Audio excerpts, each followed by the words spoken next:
दोस्तों नमस्कार। Homeopathy with Sachin में आप सब लोगों का बहुत बहुत स्वागत है।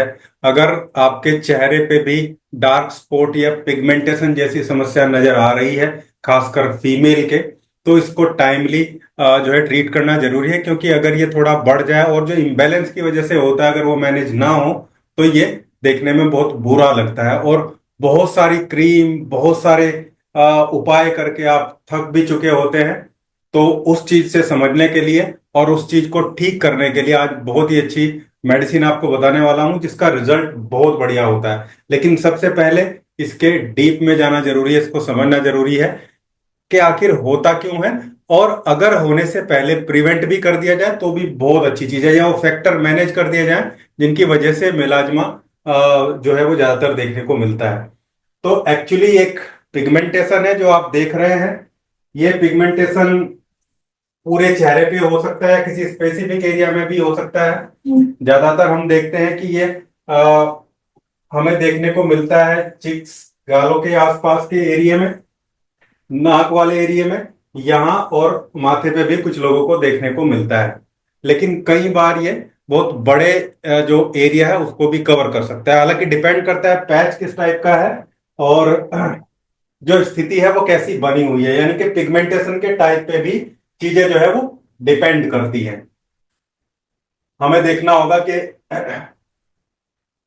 जैसे विशेष हिस्से पे देखने को मिलता है, ये मैंने आपको बताया, ज्यादातर जिस हिस्सों पे रहता है वो बात बताया। लेकिन पिगमेंटेशन के टाइप या मिलाज्मा के टाइप के बारे में भी पता होना जरूरी है। यहाँ एक टाइप का पिगमेंटेशन हमें देखने को मिलता है, आ, वो होता है कि एपिडर्मल पिगमेंटेशन। एक्चुअली हमारी जो स्किन होती है उसमें एक ऊपर की लेयर होती है जिसको एपिडर्मिस बोलते हैं, फिर उसके नीचे एक लेयर होती है जिसको हम डर्मिस बोलते हैं, डर्मिस के नीचे हाइपोडर्मिस भी होती है। तो एक टाइप है पिगमेंटेशन का या मेलाज्मा का एपिडर्मल मेलाज्मा, दूसरा है डर्मल मेलाज्मा। यानी कि जो सुपरफिशियल लेयर पे होता है, ऊपर की लेयर पे होता है, वो होता है एपिडर्मल मेलाज्मा। और ये थोड़ा सा बड़े एरिया में होता है। हालांकि पिक्चर उतनी स्पष्ट नहीं है, लेकिन मैं आपको बताऊं एपिडर्मल मेलाज्मा थोड़ा बड़े एरिया में होता है। उसके जो बॉर्डर होते हैं वो फाइन होते हैं, बहुत इजीली उनको हम आइडेंटिफाई कर सकते हैं। दूसरा है डर्मल मेलाज्मा जो डीप में चला जाता है, स्किन की थोड़ी गहराई में चला जाता है। उसके जो बॉर्डर है आप देखिए, थोड़ा सा ये हिस्से में है, थोड़ा सा ये है, और इस टाइप से, यानी कि बॉर्डर उसके फाइन नहीं है। फाइन बॉर्डर नहीं है इसका मतलब ये डर्मल है, यानी कि थोड़ा गहराई में चला गया है। उसको ट्रीट करना थोड़ा मुश्किल होता है, इसको ठीक करने में परेशानी होती है, टाइम लगता है इसको ठीक करने में। दूसरा मिक्स टाइप का होता है, जो थर्ड टाइप है, जिसमें एक स्पेसिफिक बॉर्डर के साथ भी मिलाज्मा देखने को मिलता है और अलग अलग पिगमेंटेशन भी, यानी कि थोड़ा लाइट टाइप का मिलाज्मा भी और कहीं कहीं थोड़ा डार्क टाइप का मिलाज्मा भी। इसको बोलते हैं मिक्स्ड जो है वो मिलाज्मा। थर्ड है सन इंड्यूस्ड। फोर्थ, धूप की वजह से होने वाला मिलाज्मा, ज्यादा धूप में रहने से, यूवी जो रेज है उनके एक्सपोजर की वजह से, ये उस एरिया पे ज्यादा देखने को मिलेगा जिस एरिया पे एक्सपोजर ज्यादा हुआ है, और जहां स्किन जो है एक्सपोजर में ज्यादा आती है, थोड़ी पतली भी होती है, थिन स्किन होती है। ये वाला एरिया में थिन स्किन होती है, और ये थोड़ा सा ब्लैकिश कलर का भी होता है। धूप से होने वाला मिलाज्मा थोड़ा सा ब्लैकिश कलर का होता है, और ये कुछ जो है ब्राउन, भूरे रंग के जो ये धब्बे हैं वो देखने को मिलते हैं। ये मैंने आपको बताया कि ये कितने टाइप का मिलाज्मा है, उसको कैसे आइडेंटिफाई कर सकते हैं, और उसको ठीक करना कितना इजी है। तो ये जो डर्मल मिलाज्मा है ये मुश्किल है, बाकी सब ये भी मुश्किल वाला मिलाज्मा है। बाकी सन एक्सपोजर तो धीरे धीरे अपने आप ही ठीक हो जाता है जैसे एक्सपोजर कम होगा, और ये बहुत इजी ठीक करना है, इसको आसानी से ठीक किया जा सकता है। लेकिन डिपेंड करता है कि फैक्टर क्या है और किस वजह से मिलाज्मा देखने को मिल रहा है। कारण की बात करते हैं। कारण में सबसे पहला जो मेन कारण फीमेल में खासकर देखने को मिलता है वो होता है हार्मोनल इम्बैलेंस। एस्ट्रोजन और प्रोजेस्टेरोन हार्मोन का जो इम्बैलेंस है उसकी वजह से ज्यादातर ये देखने को मिलता है। ये दोनों हार्मोन ओवरीज के एरिया में जो है वो सीक्रेट होते हैं, और जो पिट्यूटरी ग्लैंड से और हाइपोथैलेमस ग्लैंड से सीक्रेट होने वाले हार्मोन है, खासकर एफएसएच और जो एलएच है, ये पिट्यूटरी ग्लैंड से सीक्रेट होते हैं। फोलिकुलाइजिंग स्टिमुलेटिंग हार्मोन और ल्यूटिलाइजिंग हार्मोन, इन सभी के डिस्टरबेंस की वजह से कहीं ना कहीं फीमेल में जो है वो मेलाज्मा देखने को मिलता है, और ये ज्यादातर डर्मल और एपिडर्मल मेलाज्मा होता है। इसके अलावा थायराइड डिस्फंक्शन की वजह से हो सकता है। ज्यादातर जो हाइपोथायराइड की कंडीशन होती है उसमें हमें मेलाज्मा देखने को मिलता है। फिर लीवर डिस्फंक्शन है, क्योंकि जो बिलिरुबिन होता है, बिलोबिरिन जो बिलोबिरिन पिगमेंट होता है उसकी वजह से भी मेलाज्मा देखने को मिलता है। तो लीवर डिस्फंक्शन में भी एक्चुअली जो स्किन होती है, हमारी स्किन की लेयर में एक कंपोनेंट होता है मिलेनिन, एक टाइप का ये पिगमेंट ही है, जो हमारी स्किन को एक स्किन को भी, बालों को भी उनका नेचुरल कलर जो है वो प्रोवाइड करता है, डार्किश कलर प्रोवाइड करता है।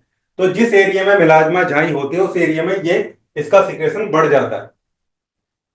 तो लीवर में डिस्फंक्शनिंग होने से बिलिरुबिन बढ़ने की वजह से भी इस मेलेनिन का जो प्रोडक्शन है वो बढ़ जाता है, और पर्टिकुलर जगह पे जो डार्क स्पॉट है वो देखने को मिलते हैं। हालांकि लीवर स्पॉट बिल्कुल अलग होते हैं और ये पूरी बॉडी पे भी हो सकते हैं।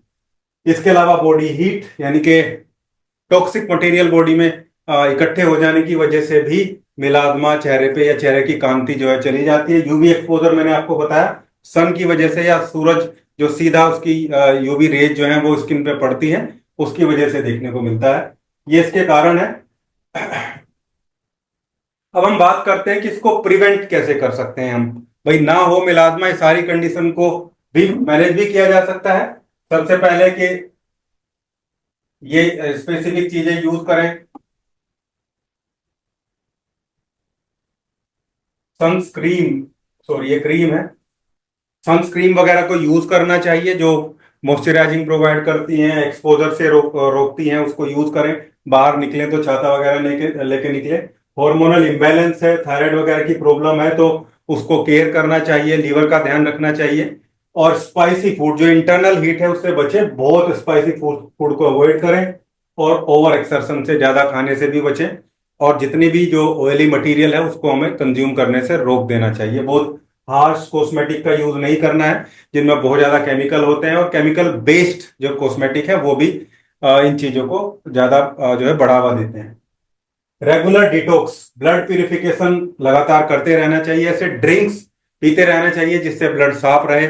जैसे कभी कभी नीम के पत्ते खा लेने चाहिए, कभी लौकी का जूस, खीरा, करेला, ये कभी कभी 2-4 दिन के लिए लगातार। अगर आप इसको साल भर में प्रैक्टिस में कुछ दिन के लिए भी कर लेंगे। एलोवेरा जूस भी अच्छा डिटॉक्सिफिकेशन जूस होता है, उसको भी लगातार अगर 10-15 दिन भी ले लेते हैं तो काफी हद तक ब्लड की जो इम्प्योरिटीज हैं वो बाहर निकल जाती हैं।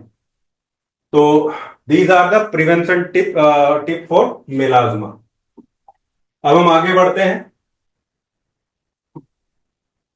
होम्योपैथिक अप्रोच क्या है मेलाज्मा की, ये इंपॉर्टेंट चीज है बहुत। एक्चुअली होम्योपैथिक एक ऐसा सेफेस्ट और इफेक्टिव नेचुरल तरीका है किसी भी डिजीज को ठीक करने का, मेलाज्मा के केस में भी, जहां बिना किसी नुकसान के हम इन चीजों को प्रिवेंट भी कर सकते हैं और ग्रेजुअली इनको धीरे धीरे ठीक भी कर सकते हैं। मेलाज्मा में भी स्किन धीरे धीरे से फेडअप होती है, मतलब उसका जो ब्लैकिश टोन है वो धीरे धीरे ठीक होना स्टार्ट हो जाता है और इसका कोई नुकसान नहीं होता। Homeopathic medicine work by treating the root cause, जिसका रूट कोज होता है उस पे होम्योपैथिक मेडिसिन काम करती है।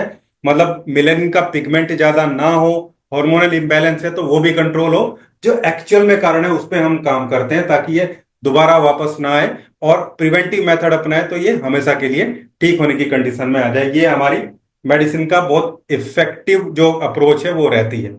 अब ट्रीटमेंट की तरफ चलते हैं कि होम्योपैथी में क्या बेस्ट ट्रीटमेंट हम ले सकते हैं जो थेरेपेटिक भी हो, सिम्टोमेटिक भी हो, और चीजों को जड़ से ठीक करने के लिए भी जरूरी है, ताकि पेशेंट को रिजल्ट भी जल्दी मिल जाए और धीरे धीरे उसकी समस्या भी ठीक हो जाए। तो यहाँ पे दो बहुत अच्छी मेडिसिन है जो रेगुलर अगर आप यूज करते हैं, एक खाने के लिए, एक लगाने के लिए है, तो ये त्वरित रिजल्ट देते हैं, जल्दी से रिजल्ट देते हैं, ताकि जो पेशेंट है उसको कुछ दिन में रिजल्ट दिखने लगे तो थोड़ा सा उसका विश्वास भी होता है और चीजें उसकी सॉर्ट आउट होनी शुरू हो जाती हैं, तो वो बाकी चीजों को भी यूज करने लगता है। मतलब हम बोलेंगे उसे कि भाई ये चीज छोड़ दो तो वो छोड़ देगा। रिजल्ट आते हैं तो पॉजिटिविटी तो आती ही है। तो पहली है क्रिक्स, एक कंपनी है, इसकी ये ड्रॉप है, बहुत सारे पेशेंट पे यूज की है, मैंने करता भी हूं। फेस स्लीप ड्रॉप है और इसमें नंबर ऑफ मेडिसिन है, आर्सेनिक एल्बम भी है इसमें, और भी मेडिसिन है इसमें। और पूजा का भी थोड़ा मात्रा इसमें ऐड किया गया है। इसको इंटरनली कंज्यूम करना है पेशेंट को, और इसकी जो 10 से लेके 15 ड्रॉप्स, 10 to 15 ड्रॉप्स 3 टाइम्स लेनी है। दिन में 3 बार लेनी होती है, वो भी पानी के साथ। 1 cup of water, simple normal पानी के साथ में 10 से 15 बूंदे दिन में 3 बार। दूसरा बात करते हैं मिलाजमा मेल एक्सक्रीम। इसके बहुत सारे वीडियो है, मेरा भी बहुत वायरल वीडियो है, 5 लाख के आसपास व्यूज उस पर होने वाले हैं। लेकिन लगाने का सही तरीका भी पता होना चाहिए। सबसे पहले इसको केवल रात को लगाना है, केवल रात को इसको लगाना है।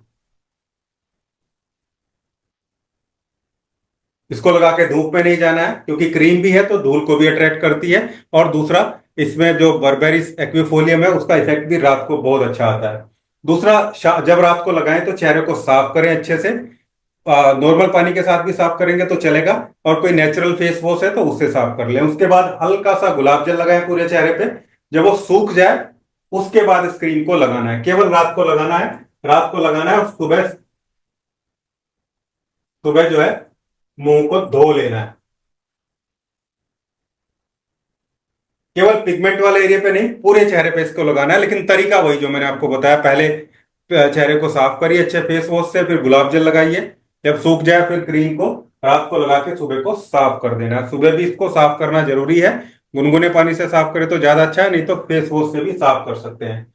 अगर बिल्कुल इस तरीके से यूज करते हैं तो कोई भी दिक्कत नहीं होगी, और रिजल्ट भी बहुत अच्छे आपको मिलने वाले। ये हमारा एक कोर्स है जो लगातार चलता है पेशेंट को रिलीफ देने के लिए। इसके बाद कुछ सिम्टोमेटिक रेमेडी हैं, जिनको हम डीप एक्टिंग रेमेडी, या जो होम्योपैथी का अप्रोच होता है क्लासिकल, उस तरीके से चीजों को लेके चलते हैं। वो मेडिसिन है, इनमें से सभी मेडिसिन आपको यूज नहीं करनी, कोई एक मेडिसिन यूज करनी है।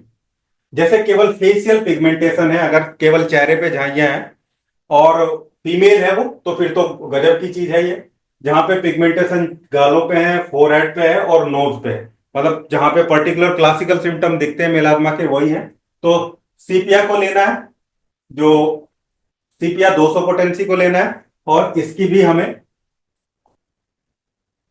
सीपिया की 200 पोटेंसी केवल रात को लेनी है। इसकी रात को लेनी है 4 ड्रॉप सीपिया 200 पोटेंसी। इसके अलावा फेशियल पिगमेंटेशन है और फ्रीकल्स भी दोनों एक साथ प्रेजेंट है, मतलब झुर्रियां भी हैं और झाइयां भी हैं, दोनों एक साथ प्रेजेंट है। तो थूजा 200 पोटेंसी, इसको सुबह लेना है केवल 4 ड्रॉप। और ये लगातार नहीं लेनी थूजा, उसको तो आप लगातार ले सकते हैं 10-15 दिन तक। इसको केवल वीकली आपको लेना है, सप्ताह में एक बार थूजा 200 पोटेंसी की 4 बूंदे सुबह सुबह लेनी है। उसके बाद इसको लेने की जरूरत नहीं पड़ती, आप चाहे तो इसकी गोलियां भी बनवा सकते हैं।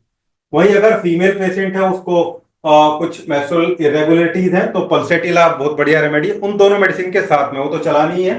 पल्सेटिला 30 पोटेंसी को सुबह शाम लेना है,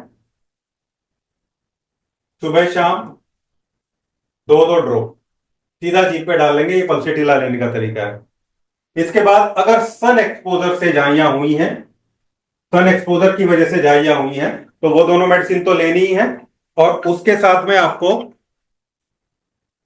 ये जो कैडमियम 30 जो मेडिसिन है, इसको लेना है। इसको भी सुबह शाम लेंगे आप, सुबह शाम 2-2 ड्रॉप, 2-2 बूंदे सुबह शाम।